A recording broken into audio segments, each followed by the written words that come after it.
High বন্ধুরা, সবাই তো আজকে জামাই ষষ্ঠীতে খুব খুব খাওয়া দাওয়া হয়েছে। নিশ্চয়ই সবার আজকে এনার্জি আর চলে গেছে। আর বন্ধুরা, আমি সকাল থেকে আজকে রান্না করিনি, শরীরটা ভালো ছিল না। আর আপনাদের দাদাকে আমি হালকা কিছু করে দিয়েছি, ও খেয়ে নিয়েছিল।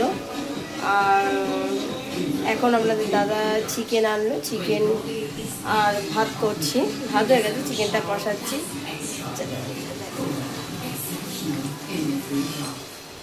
লাল লাল ঝাল ডাল দিদির হাতে চিকেন। রবিবারে তো জানো চিকেন খেতেই হবে। সকালে খাইনি, বললো গরমে ভালো লাগছে না। আর মা তো নেমন্তন্ন করেছে, যেতে পারিনি, মানে আমাদের সবারই একটু শরীরটা ভালো ছিল না। তাই ও আর আমি সবাই তো না, ছেলেরা তা দুজনে মিলে যাব, তা যেতে পারিনি। ছেলে গেছিলো ছেলের শ্বশুরবাড়িতে।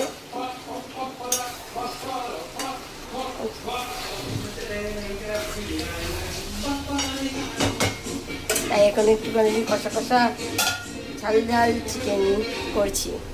চলো বন্ধুরা।